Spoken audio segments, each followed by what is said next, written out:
Fala pessoal, beleza?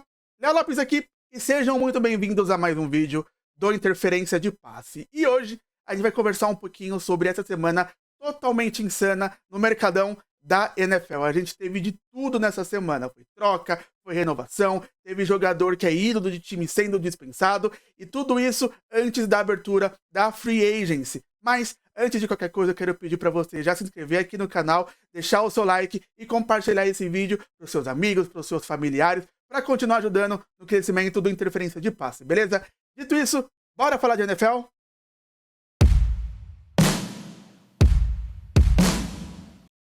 Bom, pessoal, como eu falei, foi uma semana completamente insana, os times se movimentaram bastante. Eu realmente não esperava algo tão frenético, ainda mais antes da abertura da Free Agency, né? Mas isso que é legal da gente acompanhar o mercado da NFL, porque é muita coisa interessante acontecendo ao mesmo tempo, é bomba atrás de bomba, e a gente vai então falar um pouquinho sobre as principais movimentações que aconteceram ao longo desta semana, começando pelo time do Washington Commanders, que foi um dos times que se movimentaram bastante na semana, começando quando eles enviaram uma escolha de quinta rodada de draft para o San Francisco 49ers pelo wide receiver Deebo Samuel, né? O Deebo Samuel que não rendeu como esperado na última temporada. O San Francisco 49ers demonstrou interesse em trocá-lo, o Washington Commanders apertou o gatilho, e na minha opinião foi uma movimentação interessante para o time de Washington, né? Não foi caro, foi uma quinta rodada para um jogador que pode ser um complemento interessante para o ataque de Washington.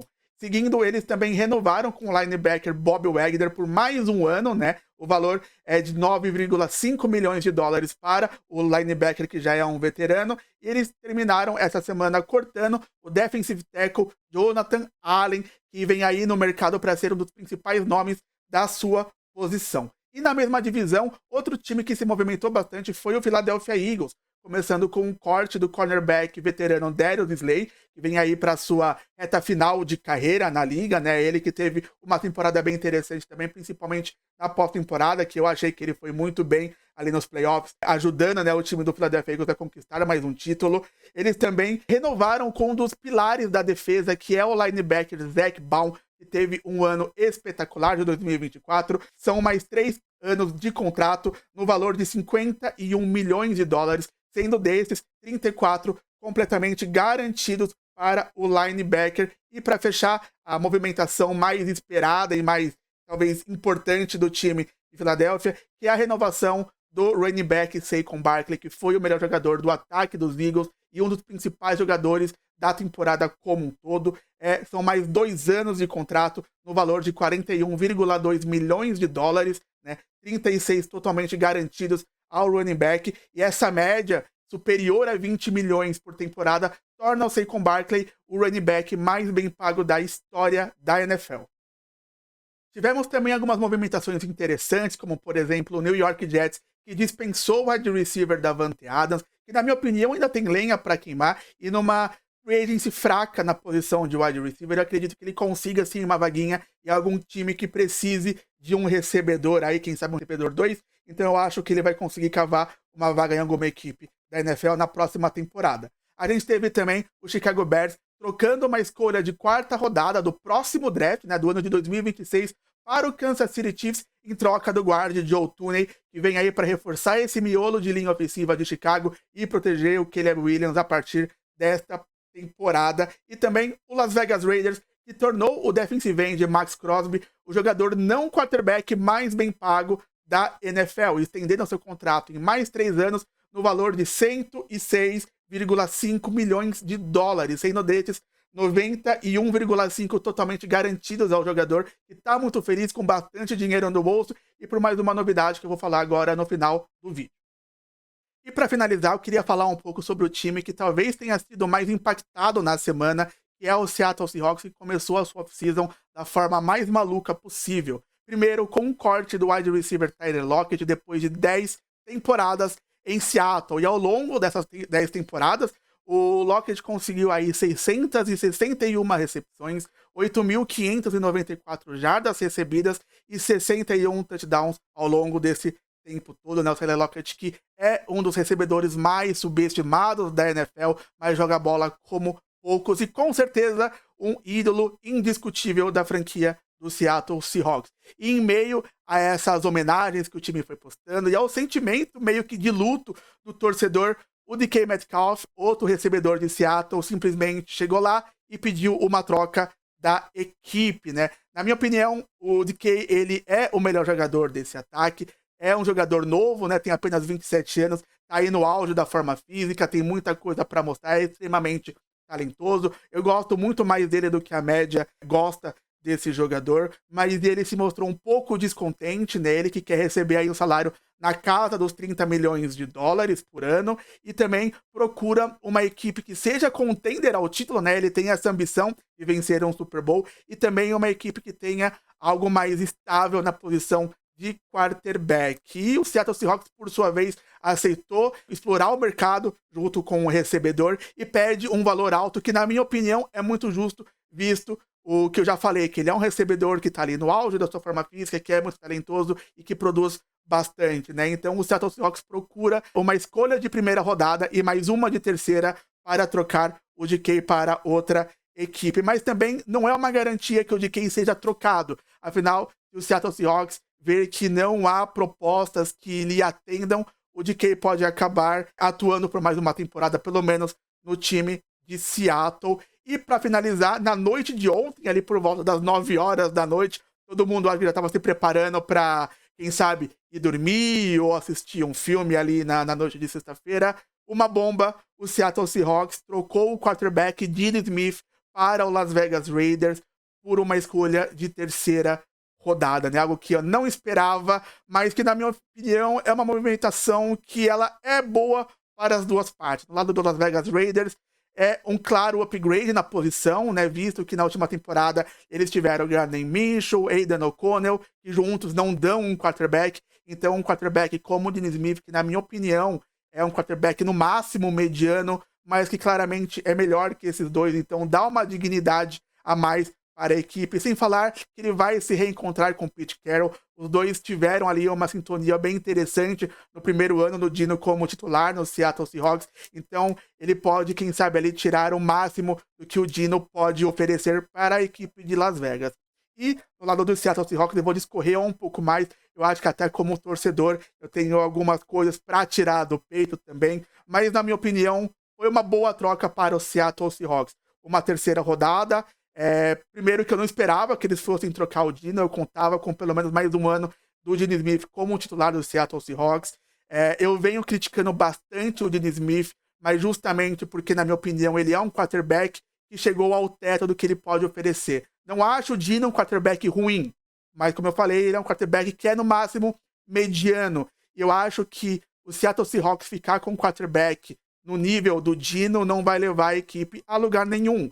Como eu falei, o Dino ele já entregou o que ele pode entregar. Eu acho que as últimas 2 temporadas são um exemplo perfeito disso, onde o time não foi para os playoffs, né? O time consegue ali uma campanha interessante, uma campanha positiva. Nessa última foram 10 vitórias, mas não é nada que seja espetacular. E também, mesmo com uma campanha que possa parecer bem interessante, o time de Seattle não consegue competir contra times de outras prateleiras. Eu sei que o Dino não é o maior culpado por este momento de Seattle, mas, na minha opinião, ele também faz parte desse problema, até porque as suas limitações não deixam que ele eleve o patamar da equipe. Como eu falei, ele vai ser um quarterback que vai entregar, principalmente quando o redor dele colabora, quando é contra um time que não é muito bom ou que está numa má fase, mas quando chega em jogo grande, em jogo contra times de uma prateleira maior, o Dino não consegue entregar algo a mais, não consegue conduzir o Seattle Seahawks. Eu acho que as limitações dele acabam barrando que ele consiga performar algo a mais, levando o time do Seattle Seahawks a uma prateleira diferente. Então, eu acho que é uma troca necessária, porque o time ia acabar ficando num limbo, né? Não vai para frente, mas também não consegue uma posição mais alta de draft para, quem sabe, endereçar a posição.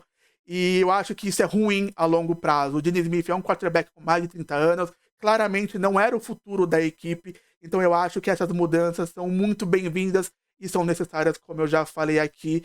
E visto essa situação, eu acho que é interessante a gente explorar alguns cenários para a posição de quarterback na equipe de Seattle a partir de agora. foi reportado já nas redes sociais que o time teria interesse em olhar para a situação do Sam Darnold, que vai ser um free agent a partir dessa próxima semana. Na minha opinião, não é algo interessante, porque o Sam Darnold vai ser um quarterback que vai pedir um contrato longo de pelo menos ali 3 anos, num valor de mais ou menos 40 milhões, que foi o que o Dino pediu. E eu acho que não é um upgrade na posição de quarterback. O Sam Darnold, ele teve uma temporada interessante, mas ele é um quarterback também no máximo mediano. E talvez não seja melhor que o Dino, para falar a verdade. Então, eu acho que não é interessante, além de mandar o Dino embora, trazer um quarterback que não vai entregar nada diferente e que vai pedir um contrato até, quem sabe, maior e mais caro.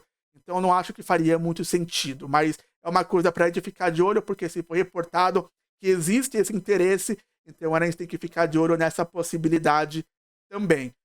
Um outro cenário que eu acho que pode acontecer também é o Seattle Seahawks trazer um quarterback ponte, um quarterback veterano, para ficar 1 ou 2 temporadas num valor mais baixo, para que ele possa ser um mentor para um quarterback mais jovem que vem aí, quem sabe, deste ou do próximo draft também. É uma possibilidade, é o que mais me agrada. Eu acho que é algo para se pensar com carinho em trazer quarterbacks mais jovens para tentar lapidar o potencial desses atletas e, quem sabe, no futuro, para eles serem um quarterback da franquia. É claro que o draft não é uma ciência exata, a gente não pode ter certeza nenhuma dos jogadores que vêm do college football, mas é uma mudança, é algo que a gente tem que pensar aí. E uma outra coisa que a gente pode ficar de olho, se esse segundo cenário acontecer, é que o time também pode até tentar manter o DK, como eu falei, porque não é uma certeza que ele será trocado. E com o capital que o Seattle Seahawks adquiriu, com todas as liberações, com essa movimentação também da troca do Dino, o time possa aí tentar abrir o cofre e pagar o DK para ficar, quem sabe, 3 temporadas também. Seria algo muito interessante, visto que ele é um jogador muito importante e que pode ser muito bem utilizado no sistema do Clint Kubiak, que chegou para ser o novo coordenador ofensivo de Seattle. Então, é isso. Como eu já falei, minha opinião, seria melhor um quarterback ponte para trazer um atleta mais jovem, para moldar e tentar fazer dele o quarterback da franquia no futuro. Vai dar certo? Não sei, mas é interessante ficar de olho nos próximos passos. Eu acho que o Seattle Seahawks vai ser um dos times mais interessantes da gente a acompanhar nessa off-season da NFL.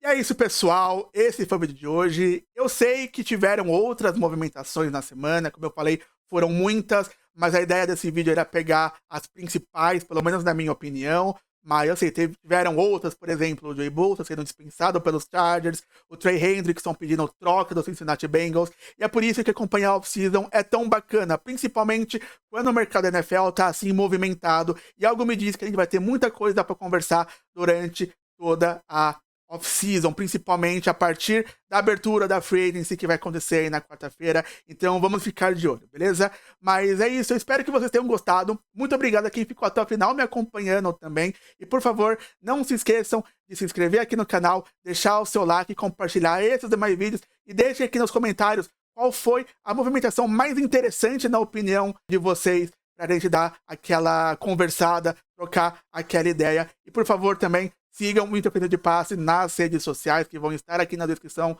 deste vídeo, para continuar ajudando no crescimento do canal, beleza? Vou ficando por aqui, espero vocês no próximo vídeo. Aquele abraço e falou!